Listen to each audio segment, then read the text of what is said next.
ইলেকশনের আগে ভোট চাইতে গিয়ে দেশের প্রধানমন্ত্রী বড্ড অবাস্তব কথা বলছেন এবং বড্ড মিথ্যে ভাওতা দিচ্ছেন। আমি এই ব্যাপারে দু একটি কথা আপনাদের কাছে বলতে চাই। টিভি খুললেই ওনার মুখ, ইউটিউব খুললেই ওনার বাণী, সংবাদ মাধ্যমে যা তা স্টেটমেন্ট, অ্যাডভার্টাইজমেন্ট, যা ইচ্ছে তাই করে যাচ্ছে। তো আমি একটু খোঁজ নিলাম, হঠাৎ দেখছি বলছে ঘর ঘর মেয়ে জল চলে যাবে, আবার আমার নামে একটা মেয়ে জোগাড় করেছে, ওটা হয়তো পাতানো নাম। মাকে বলছে, মা চলো ভোট দিতে যাবে না, মোদিকে ভোট দিতে হবে, আমার বাড়িতে জল পৌঁছেছে। তুমি জল পৌঁছেছো না জলটা আমরা পৌঁছেছি? মিথ্যেবাদী প্রধানমন্ত্রী, আমি এটা আপনাদের কাছে বলতে। মেনটেনেন্স থেকে শুরু করে, পাইপ লাইন পোতা থেকে শুরু করে, জমা জল থেকে সবটাই জমি থেকে শুরু করে আমরা দিচ্ছি। আর এই দেখুন আমার কাছে একটা কাগজ, আমি কল্যাণকে একটা কপি দিয়ে গেলাম, তাতে বলছে কিরম, মানে কি বলতে পারেন, মানে ছোট্ট বাচ্চারা ভুল করলে মা দুটো লজেন্স দেয় কখনো, আবার কখনো দুটো থাপ্পড় মেরে পরে আদর করে দেয়। আর প্রধানমন্ত্রীর মতো একটা লোক যদি মিথ্যে কথা বলে, তাহলে তাকে কি করা উচিত বলুন তো মা বোনেরা আমার? আমি বলবো না, এটা ভোটের দিন আপনারা বলে দেবেন। এই কাগজটা একটা সার্কুলার, তাতে এটাও বলছে, যখন বলছে ঘর ঘর জল দিচ্ছে মোদি, এটা তো বাজে কথা। আমাদের পার্সেন্টেজ আমরা দিচ্ছি, জমি আমরা বিনা পয়সায় দিচ্ছি, পাইপ লাইন আমরা পুঁতছি, মেনটেনেন্স আমরা করছি। তা সত্ত্বেও উনি যেটা করেছেন, প্রত্যেক বাড়িতে যখন জল যাবে বলছে কমিউনিটি সেন্টারের নামে প্রত্যেক বাড়ি থেকে টাকা কালেকশন করা হবে এবং সেই টাকা দিয়ে জনগণের কাছে ট্যাক্স নেওয়া হবে। ট্যাক্সটা বলছে না ওয়াটার ট্যাক্স, বলছে কমিউনিটি কালেকশন। কি বলছে?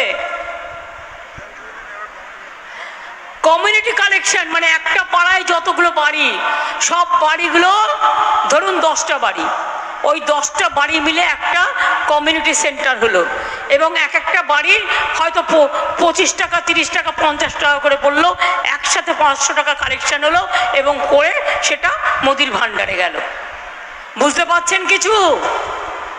আমরা কিন্তু আজ পর্যন্ত জলের ওপরে কখনো ট্যাক্স নিইনি। এমনকি দিল্লিতে চান করতে গেলেও জল কিনে নিতে হয়, কিন্তু আমরা জলের ওপরে আজ পর্যন্ত আমি ট্যাক্স নিতে দিইনি। তার জন্য আমাদের অনেক টাকা কেটে নিয়েছে, কিন্তু আমরা জানি জলের আর এক নাম জীবন, আমি জলকে বিক্রি করতে দেব না।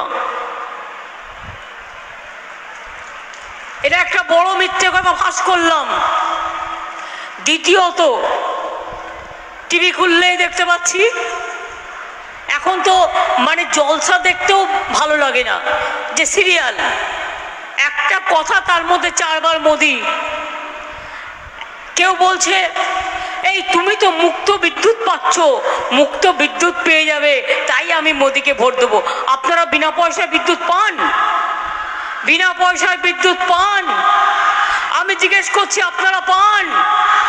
তাহলে এই যে রোজ মিথ্যে কথা বলছে, আমার আর বিদ্যুতের পয়সা দিতে হবে না, এই মিথ্যে কথা বলার জন্য ওনাকে ভালো করে গেঁথে দিন, ভোটের দিন ভালো করে গেঁথে দিন।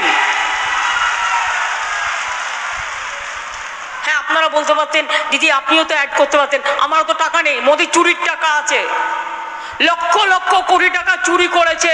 মোদির ফাইল খুললে বুঝতে পারবেন।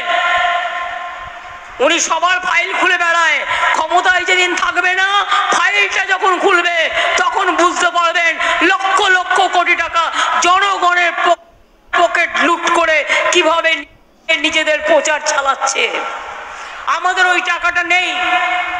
বুঝতে পারবেন লক্ষ লক্ষ কোটি টাকা জনগণের পকেট লুট করে কিভাবে নিজেদের প্রচার চালাচ্ছে। আমাদের ওই টাকাটা নেই, তাই আমাকে গলায় কষ্ট করে খেটে খুঁটে বলতে হচ্ছে। কি বলছে? বিনা পয়সায় বিদ্যুৎ, বিনা পয়সায় বিদ্যুৎ পাচ্ছি তাই বিজেপিকে ভোট দিতে যাচ্ছি। আপনারা কেউ বিনা পয়সায় বিদ্যুৎ পান? পেলে বলুন পাই, না পেলে বলুন পাই না।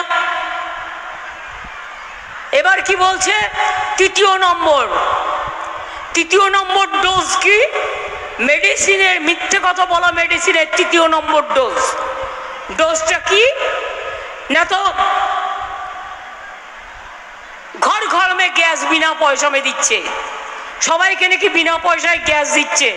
গ্যাস পান বিনা পয়সায়? ভালো করে বলুন, পান? কি মা বোনেরা গ্যাস পান? গ্যাস টাকা দিয়ে কিনতে হয়। বিনা পয়সার চাল, 1000 টাকার গ্যাসে ফুটছে বিনা পয়সার চাল। বাহবা প্রধানমন্ত্রী নন্দলাল। একটা লোক মিথ্যে বলে জেগে গেল, শুধু মিথ্যে কথা বলছে। সকাল নেই, দুপুর নেই, সন্ধে নেই, আর সবাইকে বলছে মাছ খাবে না, মাংস খাবে না, ডিম খাবে না, সব বার্লি খেয়ে থাকবে। কে কি পড়বে, কে কি করবে সেটা উনি শিখিয়ে দেবেন। বাংলাকে বদনাম করে বেড়াচ্ছে। संदेश खाली संदेश दे रहा है। अरे क्या संदेश दिया? पूरा आप महिला को असम्मान किया। প্রত্যেকটা মা বোনের এটা অসম্মান মনে রাখবেন। টাকার বিনিময়ে সে জানতেও পারলো না তাকে দিয়ে কি লিখিয়ে নেওয়া হচ্ছে।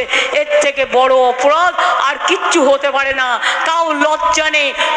এক কান যদি কারো কাটা থাকে আর একটা কান কাটার ভয় থাকে। এদের তো দুটো কানই কাটা। এর লজ্জা থাকবে কোথায়? এর ঘৃণা থাকবে কোথায়? এর ভয় থাকবে কোথায়? লজ্জা ঘৃণা ভয় তিন থাকতে নয়। পিঠে দিয়েছে কুলো আর পিঠে বেঁধেছে কুলো আর কানে দিয়েছে তুলো। আর যত পারিস মিথ্যে কথা বলে জনগণকে চক্রান্ত করে কিলো। একটাই কাজ।